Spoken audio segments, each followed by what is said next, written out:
इकाई 5 सवाल बालमन के जवाब डॉक्टर कलाम के। साक्षात्कार। बाल दोस्तों, आप डॉक्टर अब्दुल कलाम को अच्छी तरह से जानते ही होंगे। वे हमारे राष्ट्रपति थे। पूरा देश उन्हें मिसाइल मैन के नाम से जानता है। आइए, जब वे राष्ट्रपति थे तब एक स्कूल के छात्रों से की बातचीत को सुने और समझे। प्रश्नकर्ता आर अरविंद, कक्षा 3, सेंट मेड स्कूल, चेन्नई। क्या आप अपने बचपन की कोई यादगार घटना हमें सुना सकते हैं?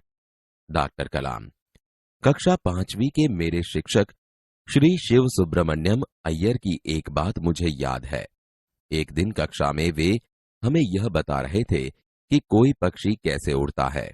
उन्होंने हमें रामेश्वरम के समुद्र तट पर ले जाकर इसका जीवंत उदाहरण दिया। वह ऐसी यादगार घटना थी जो मेरे मन मस्तिष्क में हमेशा के लिए बैठ गई। इसी से मुझे आगे विज्ञान पढ़ने की प्रेरणा मिली। प्रश्नकर्ता सरयू मकर, कक्षा 5, वाल्मीकि नगर हिंदी माध्यमिक शाला, नागपुर। बचपन में हमें किस भाषा को प्रमुखता देनी चाहिए? डॉक्टर कलाम, मैंने स्वयं माध्यमिक शिक्षा तक की पढ़ाई अपनी मातृभाषा के माध्यम से पूरी की है। कॉलेज और उससे आगे की शिक्षा अंग्रेजी माध्यम की संस्थाओं में हुई। मेरा मानना है कि हम कॉलेज में भी माध्यम के रूप में मातृभाषा का चुनाव कर सकते हैं, क्योंकि युवा अपनी मातृभाषा में ही सोचता है, उसी में अपनी बात सहजता से कहने में सक्षम होता है। पर इसमें कोई भी दो राय नहीं कि वैश्विक स्तर पर संपर्क के लिए हमें अंग्रेजी जैसी एक संपर्क भाषा की नितांत आवश्यकता है। प्रश्नकर्ता अर्श पटेल, कक्षा 5, चंदूलाल विद्या मंदिर, मुंबई। यदि हम आपकी तरह बनना चाहें तो हमें क्या करना चाहिए? डॉक्टर कलाम, जब आप युवा अवस्था में कदम रखें तब आपको जीवन में लक्ष्य निर्धारित कर लेना होगा। हमेशा कुछ बड़ा सोचो। जैसे ही यह अनुभूति हो कि आप आखिर बनना क्या चाहते हैं, तभी से उस दिशा में प्रयास और श्रम प्रारंभ कर दो। कहने का अर्थ है कि जी तोड़ मेहनत करो। ज्यों-ज्यों आप आगे की ओर बढ़ोगे, आपका सामना बाधाओं तथा कठिनाइयों से होगा। आपको अपने अंदर दृढ़ साहस पैदा करना होगा। समस्याओं को पराजित करने में महारत हासिल करनी होगी, तभी जीवन में सफल हो पाओगे। पहले यह जरूरी है कि आप निरंतर ज्ञान अर्जित करो। प्रश्नकर्ता चिराग जैन, कक्षा 7, बॉम्बे कैम्ब्रिज, अंधेरी, पश्चिम, मुंबई। वह कौन सी बड़ी चुनौती है जिसका सामना हमें आज करना पड़ रहा है? डॉक्टर कलाम, भारत को सन 2020 तक एक विकसित राष्ट्र के रूप में परिवर्तित करना और देश के 1 अरब से अधिक नागरिकों के चेहरों पर मुस्कान देखना, यही राष्ट्र के समक्ष सबसे बड़ी चुनौती है। प्रश्नकर्ता हर्ष चांडाक, कक्षा 7, डॉक्टर एस राधाकृष्णन विद्यालय, मलाड, मुंबई। आपकी दृष्टि में साहस की परिभाषा क्या है? डॉक्टर कलाम, अपने जान की परवाह किए बिना दूसरों को संकट या आपदा से बचाना ही साहस है। प्रश्नकर्ता तरुण पटेल, कक्षा 8, स्वामीनारायण इंडिपेंडेंट स्कूल, लंदन। हम प्रवासी भारतीय मातृभूमि के प्रति गर्व की भावना कैसे विकसित करें? डॉक्टर कलाम, भारतीय मूल का कोई भी व्यक्ति एक बृहद भारतीय परिवार का अंग है और उसे हमारे देश की सांस्कृतिक विरासत पर गर्व है।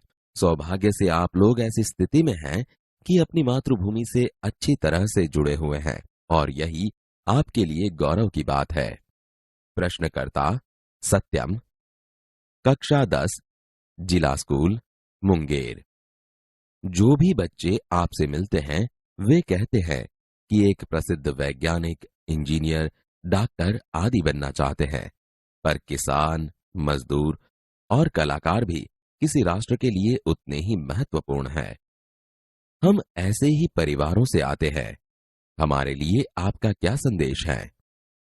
डॉक्टर कलाम, किसान, मजदूर, कलाकार और दस्तकार, ये सभी हमारे राष्ट्र के अभिन्न अंग हैं। राष्ट्र निर्माण में हमें उन सभी की सेवाओं की समान रूप से दरकार है। आप सभी को चाहिए कि अपने अपने क्षेत्रों में खूब उन्नति करें। प्रश्नकर्ता रोहित चतुर्वेदी, कक्षा 11, इस्लामिया इंटर कॉलेज, इटावा। आप कहते हैं कि भारत 2020 तक विकसित राष्ट्र बन जाएगा, पर निरंतर बढ़ती जनसंख्या और बेरोजगारी इसे संभव होने देगी? डॉक्टर कलाम, विकास स्वयं जनसंख्या वृद्धि को रोकने की अचूक औषधि है। इसमें जनशिक्षा, विशेषकर स्त्री शिक्षा की बात भी सम्मिलित है। इससे छोटा परिवार सुखी परिवार की मान्यता को बल मिलता है। भारत 2020 का मिशन यहां के युवाओं को रोजगार के पर्याप्त अवसर सुलभ कराएगा। ग्रामीण क्षेत्रों में बड़ी संख्या में उद्योग धंधे स्थापित किए जाएंगे, जिससे उन क्षेत्रों में रोजगार के प्रचुर अवसर पैदा होंगे। प्रश्नकर्ता हर्ष मेहता, कक्षा 12, तेजस हाई स्कूल, बड़ौदा। आपको ऐसा क्यों लगता है कि 2020 तक भारत विकसित राष्ट्र बन जाएगा? डॉक्टर कलाम, भारत की जनसंख्या 1 अरब से अधिक है। इसमें 54 करोड़ लोग 25 वर्ष से कम आयु के हैं। ये हमारी राष्ट्रीय शक्ति है। भारत को 2020 तक विकसित राष्ट्र में परिवर्तित करने के लिए हमारे पास प्रचुर प्राकृतिक संसाधनों के साथ ही सुनियोजित खाका भी उपलब्ध है। 54 करोड़ युवाओं के विचारों की एकता निश्चय ही इसे विकसित राष्ट्र में परिवर्तित करने में सफल होगी। प्रश्नकर्ता एस कार्तिक, कक्षा 12, अमर ज्योति इंग्लिश स्कूल, बंगलुरु। कई छात्रों के बड़े बड़े लक्ष्य होते हैं, पर आर्थिक तथा अन्य समस्याओं के कारण वे इन्हें प्राप्त नहीं कर पाते। वे अपना लक्ष्य आखिर कैसे प्राप्त करें? डॉक्टर कलाम, स्कूल में पढ़ाई में अच्छा प्रदर्शन करने पर छात्रवृत्ति प्राप्त होगी। साथ ही उच्च शिक्षा के लिए बैंकों से ऋण लेने हेतु पात्रता भी बनेगी। जीवन में ऊंचा लक्ष्य निर्धारित करने पर बाधाएं तो आती ही हैं।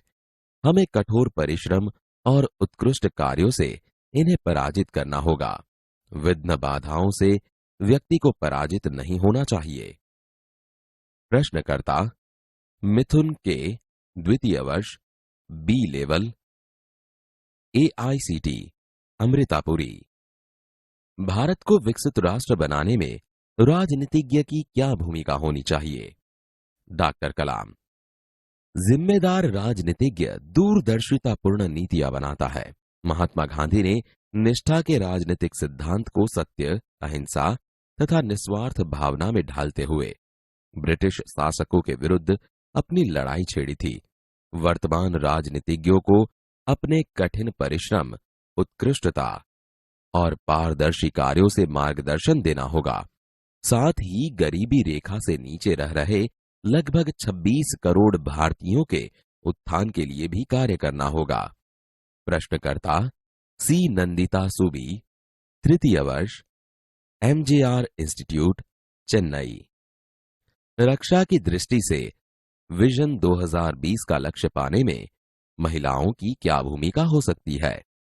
डॉक्टर कलाम, विजन 2020 में रक्षा अनुप्रयोग के क्षेत्र की महत्वपूर्ण प्रौद्योगिकियों के विकास पर विचार किया गया है। राष्ट्रीय सुरक्षा की बात भी विजन 2020 का एक अभिन्न अंग है। सशस्त्र सेनाओं में नियुक्ति के लिए पुरुष और महिला के आधार पर कोई भेदभाव नहीं किया जाता। तीनों सेनाओं में पर्याप्त महिला अधिकारी नियुक्त हैं। राष्ट्रीय रक्षा क्षमताओं में वृद्धि के लिए महिलाएं उच्च स्तरीय सामरिक सेना बहुगुणक उपकरणों पर कार्य करके भी अपना सहयोग दे सकती हैं। प्रश्नकर्ता जोधपुर दौरे पर डॉक्टर कलाम से एक बच्चे द्वारा पूछा गया प्रश्न, क्या हम अति विशिष्ट व्यक्तियों के दौरे पर हो रहे अनावश्यक खर्चे कम नहीं कर सकते?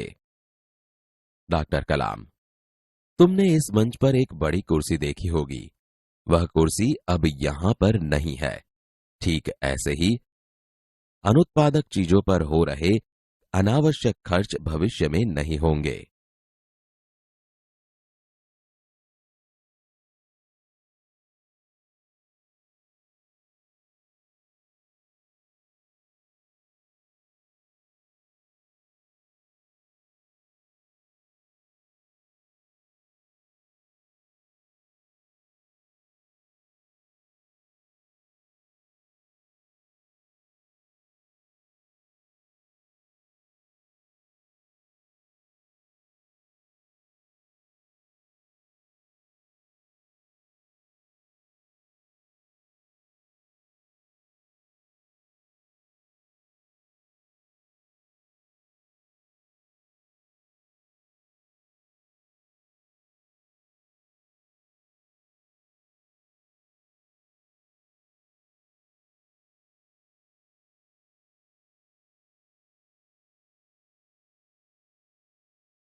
क्या आप अपने बचपन की कोई यादगार घटना हमें सुना सकते हैं?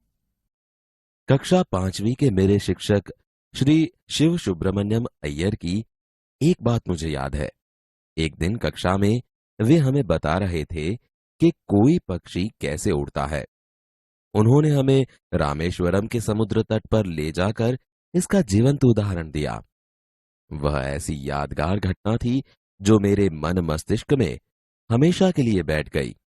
इसी से मुझे आगे विज्ञान पढ़ने की प्रेरणा मिली। बचपन में हमें किस भाषा को प्रमुखता देनी चाहिए? मैंने स्वयं माध्यमिक शिक्षा तक की पढ़ाई अपनी मातृभाषा के माध्यम से पूरी की है। कॉलेज और उससे आगे की शिक्षा अंग्रेजी माध्यम की संस्थाओं में हुई। मेरा मानना है कि हम कॉलेज में भी माध्यम के रूप में मातृभाषा का चुनाव कर सकते हैं, क्योंकि युवा अपनी मातृभाषा में ही सोचता है, उसी में अपनी बात सहजता से कहने में सक्षम होता है। पर इसमें भी कोई दो राय नहीं कि वैश्विक स्तर पर संपर्क के लिए हमें अंग्रेजी जैसी एक संपर्क भाषा की नितांत आवश्यकता है। यदि हम आपकी तरह बनना चाहे तो हमें क्या करना चाहिए? जब आप युवा अवस्था में कदम रखें, तभी आपको जीवन में लक्ष्य निर्धारित कर लेना होगा। हमेशा कुछ बड़ा सोचो। जैसे ही यह अनुभूति हो कि आप आखिर बनना क्या चाहते हैं, तभी से उस दिशा में प्रयास और श्रम प्रारंभ कर दो। कहने का अर्थ है कि जी तोड़ मेहनत करो। ज्यों-ज्यों आप आगे की ओर बढ़ोगे, आपका सामना बाधाओं तथा कठिनाइयों से होगा। आपको अपने अंदर दृढ़ साहस पैदा करना होगा। समस्याओं को पराजित करने में महारत हासिल करनी होगी, तभी जीवन में सफल हो पाओगे। पहले ये जरूरी है कि आप निरंतर ज्ञान अर्जित करो। वह कौन सी बड़ी चुनौती है जिसका सामना हमें आज करना पड़ रहा है? भारत को सन 2020 तक एक विकसित राष्ट्र के रूप में परिवर्तित करना और देश के 1 अरब से अधिक नागरिकों के चेहरों पर मुस्कान देखना, यही राष्ट्र के समक्ष सबसे बड़ी चुनौती है। आपकी दृष्टि में साहस की परिभाषा क्या है? अपने जान की परवाह किए बिना दूसरों को संकट या आपदा से बचाना ही साहस है।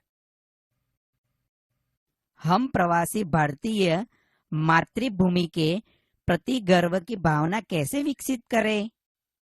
भारतीय मूल का कोई भी व्यक्ति एक बृहद भारतीय परिवार का अंग है और उसे हमारे देश की सांस्कृतिक विरासत पर गर्व है। सौभाग्य से आप लोग ऐसी स्थिति में हैं कि अपनी मातृभूमि से अच्छी तरह से जुड़े हुए हैं और यही आपके लिए गौरव की बात है। जो भी बच्चे आपसे मिलते हैं वे कहते हैं कि वे एक प्रसिद्ध वैज्ञानिक, इंजीनियर, डॉक्टर आदि बनना चाहते हैं। पर किसान, मजदूर और कलाकार भी किसी राष्ट्र के लिए उतने ही महत्वपूर्ण हैं। हम ऐसे ही परिवारों से आते हैं। हमारे लिए आपका क्या संदेश है? किसान, मजदूर, कलाकार और दस्तकार, ये सभी हमारे राष्ट्र के अभिन्न अंग हैं। राष्ट्र निर्माण में हमें उन सभी की सेवाओं की समान रूप से दरकार है। आप सभी को चाहिए कि अपने अपने क्षेत्रों में खूब उन्नति करें। आप कहते हैं कि भारत 2020 तक विकसित राष्ट्र बन जाएगा, पर निरंतर बढ़ती जनसंख्या और बेरोजगारी इसे संभव होने देगी? विकास स्वयं जनसंख्या वृद्धि को रोकने की अचूक औषधि है, जिसमें जन शिक्षा, विशेषकर स्त्री शिक्षा की बात भी सम्मिलित है। इससे छोटा परिवार सुखी परिवार की मान्यता को बल मिलता है। भारत 2020 का मिशन यहां के युवाओं को रोजगार के पर्याप्त अवसर सुलभ करवाएगा। ग्रामीण क्षेत्रों में बड़ी संख्या में उद्योग धंधे स्थापित किए जाएंगे, जिससे उन क्षेत्रों में रोजगार के प्रचुर अवसर पैदा होंगे। आपको ऐसा क्यों लगता है कि 2020 तक भारत विकसित राष्ट्र बन जाएगा? भारत की जनसंख्या 1 अरब से अधिक है। इसमें 54 करोड़ लोग 25 वर्ष से कम आयु के हैं। ये हमारी राष्ट्र शक्ति है। भारत को 2020 तक विकसित राष्ट्र में परिवर्तित करने के लिए हमारे पास प्रचुर प्राकृतिक संसाधनों के साथ ही सुनियोजित खाका भी उपलब्ध है। 54 करोड़ युवाओं के विचारों की एकता निश्चय ही इसे विकसित राष्ट्र में परिवर्तित करने में सफल होगी। कई छात्रों के बड़े बड़े लक्ष्य होते हैं, पर आर्थिक तथा अन्य समस्याओं के कारण वे इन्हें प्राप्त नहीं कर पाते। वे अपना लक्ष्य आखिर कैसे प्राप्त करें? स्कूल में पढ़ाई में अच्छा प्रदर्शन करने पर छात्रवृत्ति प्राप्त होगी। साथ ही उच्च शिक्षा के लिए बैंकों से ऋण लेने हेतु पात्रता भी बनेगी। जीवन में ऊंचा लक्ष्य निर्धारित करने पर बाधाएं तो आती ही है। हमें कठोर परिश्रम और उत्कृष्ट कार्यों से इन्हें पराजित करना होगा। विघ्न बाधाओं से व्यक्ति को पराजित नहीं होना चाहिए। भारत को विकसित राष्ट्र बनाने में राजनीतिज्ञ की क्या भूमिका होनी चाहिए? जिम्मेदार राजनीतिज्ञ दूरदर्शितापूर्ण नीतियां बनाता है। महात्मा गांधी ने निष्ठा के राजनीतिक सिद्धांत को सत्य, अहिंसा तथा निस्वार्थ भावना में ढालते हुए ब्रिटिश शासकों के विरुद्ध अपनी लड़ाई छेड़ी थी। वर्तमान राजनीतिज्ञों को अपने कठिन परिश्रम, उत्कृष्टता और पारदर्शी कार्यों से मार्गदर्शन देना होगा। साथ ही गरीबी रेखा से नीचे रह रहे लगभग 26 करोड़ भारतीयों के उत्थान के लिए भी कार्य करना होगा। रक्षा की दृष्टि से विजन 2020 का लक्ष्य पाने में महिलाओं की क्या भूमिका हो सकती है? विजन 2020 में रक्षा अनुप्रयोग के क्षेत्र की महत्वपूर्ण प्रौद्योगिकियों के विकास पर विचार किया गया है। राष्ट्रीय सुरक्षा की बात भी विजन 2020 का एक अभिन्न अंग है। सशस्त्र सेनाओं में नियुक्ति के लिए पुरुष और महिला के आधार पर कोई भेदभाव नहीं किया जाता। तीनों सेनाओं में पर्याप्त महिला अधिकारी नियुक्त हैं। राष्ट्रीय रक्षा क्षमताओं में वृद्धि के लिए महिलाएं उच्च स्तरीय सामरिक सेना बहुगुणक उपकरणों पर कार्य करके भी अपना सहयोग दे सकती हैं। क्या हम अति विशिष्ट व्यक्तियों के दौरे पर हो रहे अनावश्यक खर्चे कम नहीं कर सकते? तुमने इस मंच पर एक बड़ी सी कुर्सी देखी होगी। वह कुर्सी अब यहां पर नहीं है। ठीक ऐसे ही अनुत्पादक चीजों पर हो रहे अनावश्यक खर्च भविष्य में नहीं होंगे।